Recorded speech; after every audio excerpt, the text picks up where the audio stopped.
નમસ્તે મિત્રો, દીર્ઘ educational classic ચેનલમાં આપનું ફરી એકવાર ખૂબ ખૂબ હાર્દિક સ્વાગત છે. મિત્રો, આજે આપણે ઝવેરચંદ મેઘાણીની સરસ મજાની વાર્તા જોઈશું. તો વિડીયો શરૂ કરીએ. સાણસામાં સપડાયા. પોલીસ ઓફિસરે વાત આદરી. વિજયચંદ્ર નામનો એક યુનિવર્સિટી ગ્રેજ્યુએટ પોતાના વિવાહની લાલચમાં સારા કુટુંબની દીકરીઓને ફસાવે છે. તે કન્યાઓના માતા પિતાઓ પાસેથી પરદેશ અભ્યાસ કરવા જવા માટેની મદદ મેળવે છે. કન્યાઓને પણ પોતે જુદે સમયે પોતાની એક સંબંધી સ્ત્રીને ઘેર શિક્ષણને બહાને તેડાવે છે. એ બાઈ એક ભણેલી વિધવા છે. પોતે કન્યાઓને ટ્યુશન આપતી હોવાનો દેખાવ કરે છે. ત્યારે તો ચંપક શેઠ એકલું બોલે છે ત્યાં તો એને ચૂપ કરી દેવાને માટે ખુશાલે વચ્ચે ઘોડો કુદાવ્યો કરે. એ તો મુંબઈનું પેટ બોલતો ખુશાલ સોફા પર ટોપી પછાડતો હતો. કોઈ પણ ઈલાજે એને ચંપક શેઠની જીભ દબાવી રાખવી હતી. ચંપક શેઠના મોં પર લોહીનો છાંટો પણ રહ્યો નહોતો. પોલીસ ઓફિસરે આગળ ચલાવ્યું. એક મામલાદાર દક્ષિણી છોકરીની સાથે સિવિલ મેરેજ કરવાની જાળ આ વિજયચંદ્રે પાથરી હતી. છોકરીનું વેવિશાળ બીજે ઠેકાણે થયેલું હતું. છોકરીની વિધવા માતાને જાણ કર્યા વગર એ છોકરીને ઘરમાંથી દાગીના સાથે ઉઠાવીને વિજયચંદ્ર અને તેની ધર્મની બહેન કાલે રાતે ક્યાંક ચાલ્યા ગયા હતા. આજે સાંજે એ પકડાયા છે. હું તમને હેરાન કરવા નથી આવ્યો, પણ મને બાતમી મળી છે કે તમારી પુત્રી સાથે એનું વેવિશાળ થયું છે ને એણે આ બીજી કન્યાના ઘરેણા તમારી કન્યાને જડાવવા માટે ગાયબ કર્યા છે. એવો શક પકડવાથી હું અહીં આવેલ છું. એ છોકરીનો મરહૂમ પિતા મારો મિત્ર હતો. હા સાહેબ, ખુશાલે હસતે માથા પર હાથ ફેરવીને જવાબ પાડ્યો. મુંબઈની પોલીસ કેટલીક રેઢિયાણ બની ગઈ છે તેનો આ ફક્કડ નમૂનો છે. બોલતો પોતાની સામે પણ ન જોનાર ખુશાલ આ પોલીસ અધિકારીને પોતાના ખાતાનો ઊંડો જાણ ભેદો લાગ્યો. ખુશાલ તો ખરી રીતે આ અમલદારની આંખોમાંથી છટકવા ખાતર જ આવી લાપરવાહી ધારણ કરી રહ્યો હતો. પણ અમલદારના મન પર તો ખુશાલની છાપ કોઈ મોટા પુરુષની પડી. આપ એમ કેમ બોલી નાખો છો? મુંબઈના પોલીસ ખાતાનો સડો સજનાર અમલદારે અપરાધી ભાવે પૂછ્યું.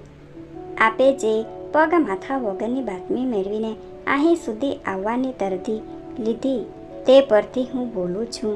કોઈ જાણીતા કાઠિયાવાડીને તમારા ખાતામાં અહીં મૂકતા નથી.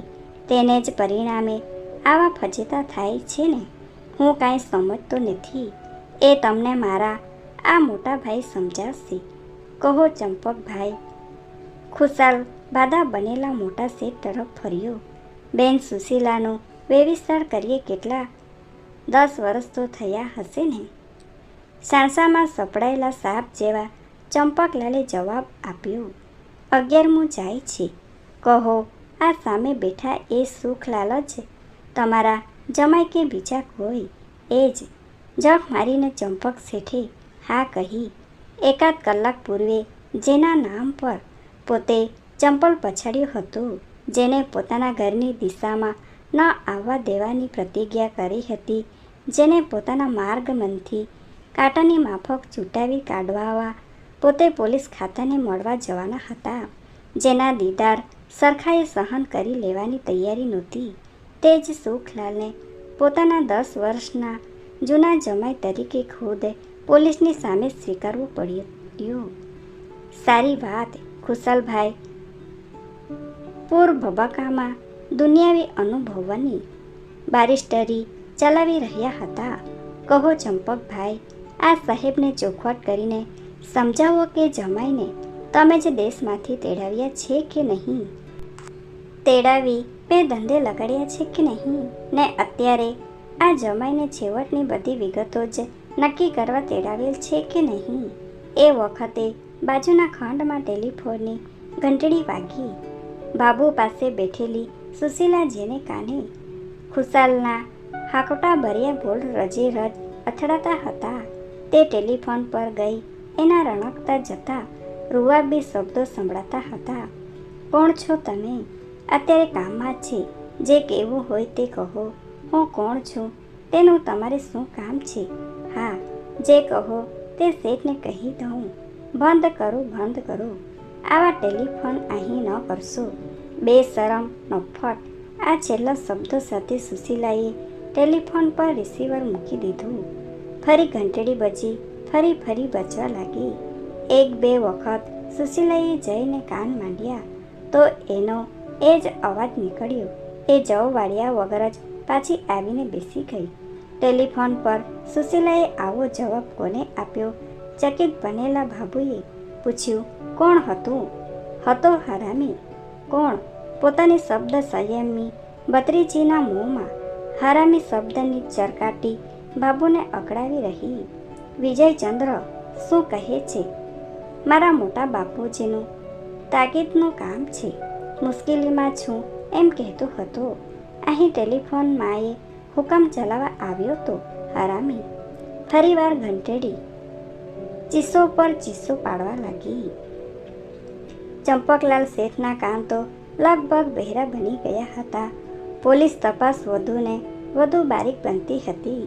એના ભેજામાં તો પોલીસ કચેરીમાં થનાર સવાલ જવાબની સ્વરચંડિકાઓ રાડો નાખતી હતી.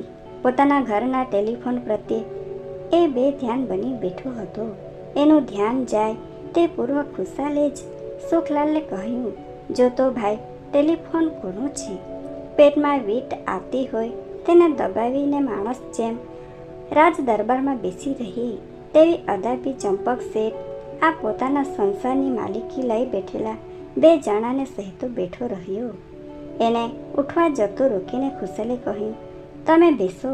સાહેબને પાછું એમ ન થવું જોઈએ કે આપણે કાંઈ ટાંકો ડૂબો કરી લઈએ છીએ.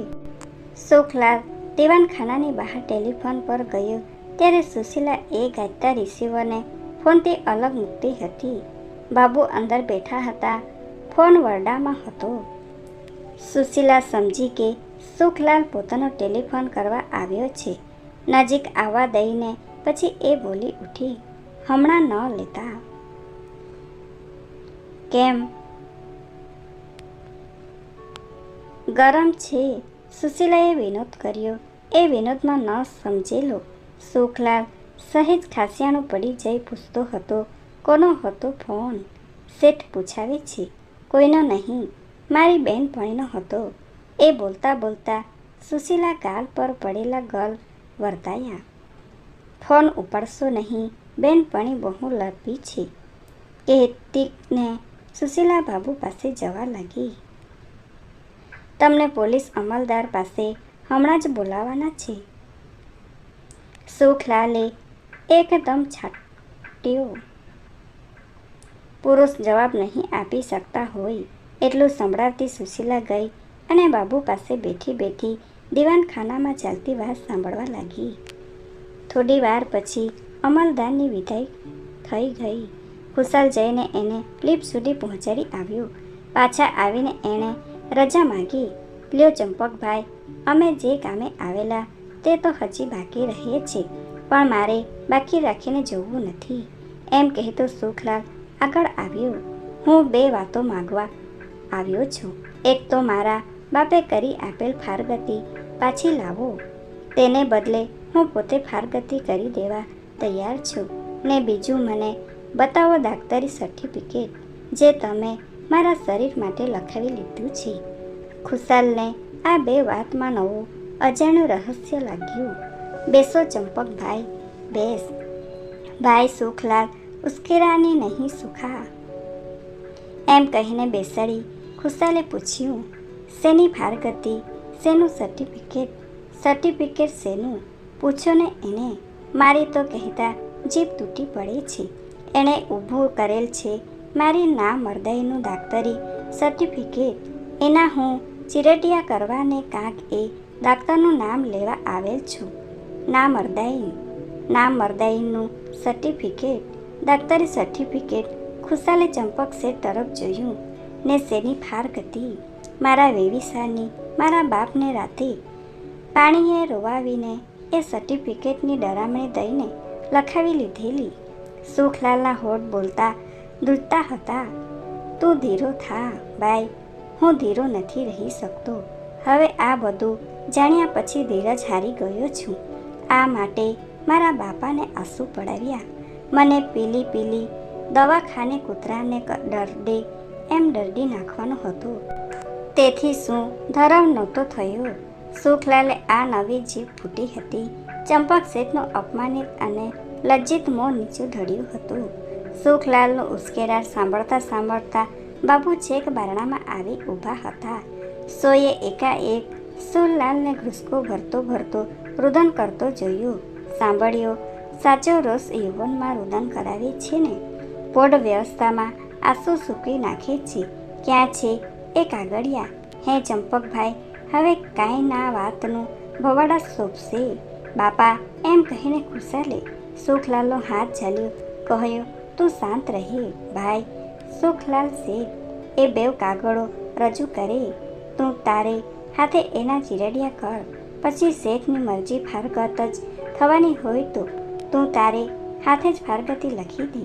કોઈની ઈચ્છા હો ન હો, મારે તો ફારગતી જ આપવાની છે ને ફારગતી મેળવી છે. સુખલાલના ગળામાં દર્દનો જંબુ છલકતો હતો. પેલા નંબરની વાત. સો પોતાના દરજ્જાને સંસ્કારને બંધ બેસતો સંસાર માંડે એમાં જ સુખ છે. તું તો સાણો જવાન છું ભાઈ. સુખા લ્યો ચંપકભાઈ, હવે અત્યારે ટાણું સાચવી લ્યો. 3 ઉપરાંત ચોથું ચકલિયું જાણશે નહીં. એ દસ્તાવેજોનો નાસના આપણે 3 જ સાક્ષી રહીશું. જાવ લઈ આવો જ્યાં મૂક્યા હોય ત્યાંથી. ખુશાલે એ કાળ મુવા દસ્તાવેજો લાવવાનું કહ્યું ત્યારે ચંપક શેઠ છોબેલા મોએ ફક્ત સામે જ જોઈ રહ્યા, પણ ઉઠ્યા નહીં. કાંઈ નહીં, અત્યારે કાંઈ ઉતાવળ નથી એમ કહીને ખુશાલે ટોપી પહેરી, વાળ સરખા કર્યા. પછી છેક અડધા કપાળને ઢાંકેલી ટોપી એણે ઉંચકીને ગુંડાશાહી અદાથી માથાની એક બાજુએ ટેડી કરતે કહ્યું, કાલે પાછા રાતે અમે અહીં આવશું. ત્યાં સુધી તમે નિરાંતે વિચાર કરી શકશો. ઉતાવળ નથી. હાલો સુખાભાઈ. સારા માણસના મકાનમાં મારા જેવા નાગા ગણાતા આદમીને આ બાપડા જીવ ક્યાં સુધી સંગરી બેસશે? બંને ઉઠીને ચાલ્યા ત્યારે ભાભુ બારણામાં જ ઊભા હતા. એણે કહ્યું, અરે રે ભાઈ, એવું સીધ બોલો છો? અહીં જ 2 જણ રાત રહી જાઓ ને. ના ગેલી બેન, હું જૂઠું નથી બોલતો. એણે કહેતે ટોપી ટેડી હતી તેને પાછી સંપૂર્ણ સભ્યપણે સિર પર ઢાંકી. તમે ન જાણો ગેલીબેન, તમે કલ્પી ક્યાંથી શકો જ કે તમારી બહેનપણી હેમીબાઈ સાંધવીનો ભાઈ ખુશાલ મુંબઈમાં એક નાગો આદમી ગણાતો હશે. પણ વાત ખરી છે, કોઈ આબરૂદારના ઘરમાં મારા રાતવાસો ન જ હોય એમાં કાંઈ નવાઈ પામવા જેવું નથી. ગેલીબેન, સાપનો ગુણ જ એની કોથળીનું ઝેર છે. એનું દેવત પણ એ ઝેર છે, તેમ અમુક માણસનું દેવત પણ એની નાગાયત છે. નીકર પોલીસ અમલદાર ગામડિયા કાઠિયાવાડથી થોડો બનવાનો હતો. આવજો બેન, કાલે પાછો મારો આટો રહ્યો. કાલે બધું પતિએ જ છૂટકો છે ને બેન? ખુશાલને ભાભુ સાથે થયેલી એટલી રોકાણ દરમિયાન સુખલાલ બહાર સીડી સુધી પહોંચી ગયો હતો. સુખલાલ સીડી પાસે પહોંચ્યો ત્યારે સુખલાલને વળાવીને પાછી ફરતી સુશીલાના મોંમાં બોલ હતા. કાગળો ફાડજો, પણ કોક બીજીનું કાળજો ફાડશો માં. ખુશાલને જોતા એ અદબ ધારણ કરે તે પૂર્વે તો એકાંક્ષી ખુશાલની પાતાળ વેધક આંખે સુશીલાના મોં પરનો ઉકળાટ વાંચી લીધો. ઘૂમટાનો પડદો સુશીલાના મોંની એક બાજુએ પડી ચૂક્યો ને એ બારણામાં પ્રવેશ કરી ચૂકી. સર્પકારે વહેતી સીડી બેઉને પૃથ્વી પર લઈ જતી હતી. 2 પગથિયાની ઠેક દેતી ખુશાલ બોલતો ગયો, નથી છોડવી હું સુખા, હું વર્તી શકું છું. કન્યામાં કહેવાપણું નહીં રહે. મુંબઈની વિપરેલ હોય તો નોખી જ બાત્ય પડે એના વર્તાવની. જોયું નહીં મારી એણે અદબ કરીને ઘૂમટો ખેંચ્યો. મારો ભિખારી રામનો ઘૂમટો મુંબઈ ગરી હોત તો ચીપી ચીપીને કાંઈક ચીબા વળી પોપટ બોલી કરત. આ તો 2 કલાક ઘરમાં રહ્યું, પણ ગળું કેવું છે તેનો જ પત્તો ન મળ્યો. તારા બરની લાગે છે. એને એ બાપડીને સૂડી વચ્ચે સોપરી જેવું થયું લાગે છે. પાવલીમાં હનુમાન ગલ્લી પહોંચાડતા જતી વિક્ટોરિયાનો ઘોડો મુંબઈના ડામરિયા માર્ગ પર ડાબલા પટકતો હતો. તેની સાથે સાથે જાણે કે અજાણીએ ખુશાલની વાતો તાલ મેળવી રહી હતી. મૂંગા બાબુ ભત્રીજી પથારીમાં પડ્યા ત્યારે 6 મહિનાનો મંદવાડ ભોગવીને ઉઠ્યો હોય તેવો ચંપક શેઠને દેહે તિજોરીની સામે ઊભો હતો.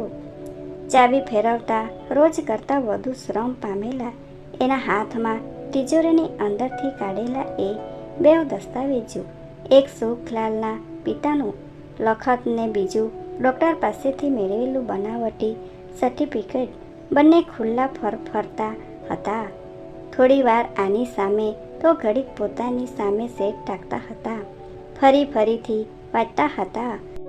કાગળોની ઉઘડતીને પાછી સંકેલાતી ઘડીઓનો જે ખડખડાટ થતો હતો તેનો સ્પર્શ પણ લેતા સુશીલાના કાન સુશીલાની આંખો સાથે સંગ્રહ મેળવી રહ્યા હતા. આ દસ્તાવેજ શેના છે? મોટા બાપુજી સાના એ કાગળો વારંવાર તિજોરીમાંથી કાઢમૂક કરતા હતા. તે દિવસ મારા સસરાના કંઠમાંથી દીવાખાનામાં ઉઠેલા આક્રમ સ્વરો શાને કારણ હતા અને મારી સગાઈની નવી તજવીજો કરવા પાછળ કયું કારણ હતું તે સુશીલાએ અત્યારે સુખલાલી આવેગભરી વેદના વાણી પરથી પકડ્યું હતું. ને થયું કે હિરણ્યકશ્યપના પાપે લોઢાનો તપ્ત થંભ જો ફાટ્યો હોય તો આટલું પાપ સંગરતી પિતૃ ઘરની તિજોરી કેમ હજુ સલામત છે? કાલે રાતે એ આવશે ત્યારે શું થશે? મોટા બાપુજીને સ્પષ્ટ કહેતા જીવ ઉપડતી જ નથી. તોફાન કજ્યો થશે તે હું કેમ કરીને રોકી શકીશ? બાબુ, એણે અવાજ કર્યો. ભદ્ર પ્રકૃતિની એ સ્ત્રી ફક્ત પોતાના ધર્મના 5 સાદા નવકાર મંત્રોના પદો વડે જ આ સામટી શુદ્ધતાને ઓલવી નાખી શકી હતી. ઊંઘમાં પડી હતી. મનમાં કલેશના ગજો જરા જેટલા જળથી ધોઈ શકાય છે. ધર્મ સ્ત્રોતના એ 5 પદો, એકાદ રામધૂન, એકાદ માળા કે સુવા ટાણાની એકાદ તસબીહ દોડાયેલા ચિત્તતંત્રને સ્વપ્નહીન નિંદ્રાને શાંત ખોળે સુવાડી દેવા સમર્થ હોય તો એની એ પાર્થિવ ઉપયોગિતા જ શું પરમ ધાર્મિકતા નથી? ઊંઘતા બાબુને ઉઠાડવા માટે ફક્ત શરીર પર હાથ અડાવવો જ બસ થયું. જાણે સૂતા જ ન હોય તેવી સ્વસ્થતાથી એણે હોકારો દીધો. કેમ ગગી, મને બોલાવી તે? હા, થોડુંક કહેવું છે. કહે, મને વચન આપો કે મારી મરજી વિરુદ્ધ તમારી પાસેથી મને કોઈ આંચકી નહીં જાય. સૌ છોડે તોય તમે મને નહીં છોડો. વચન આપવું બાકી છે ગગી. સૌને છોડીને તને સાચવતી શું હું નથી બેઠી? ને બાબુ, સુશીલાને જૂની વાત યાદ આવી. ઓલિયા હેમીબેનની જેમ તમે દીક્ષા લેશો ને તો હું એ તમારી સાથે દીક્ષા લઈશ. પછી છે કાંઈ ગેલી થઈ. દીક્ષા જ્યાં સંયમ ત્યાં દીક્ષા જ છે ને. ઘર જેવું કોઈ દેવસ્થાન છે. ગગી, બીક રાખ્યા વગર સૂઈ જા. નવાઈ તો લાગે જ ને કે 2 જ પળમાં 2 શેરી માલીઓ તાજા જન્મેલા બાળકોના જેવી નિંદરમાં પડ્યા. જે નિંદ્રા આ 2 સરળ હૃદયા સ્ત્રીઓને મળી હતી તેણે તદ્દન નજીકના શેઠના શયનાગારમાં એમ મટકું પણ નહોતું મોકલ્યું. વિચારોના સરંપે ગુચેણા ચંપક શેઠના મસ્તકમાં સળવળતા જ રહ્યા.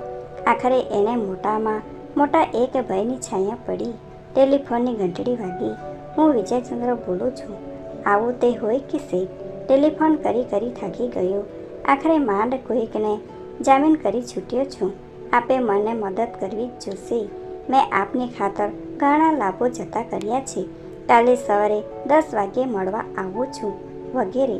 અવાજમાં આદેશના સ્વરો હતા. શેઠને ભય પેસી ગયો.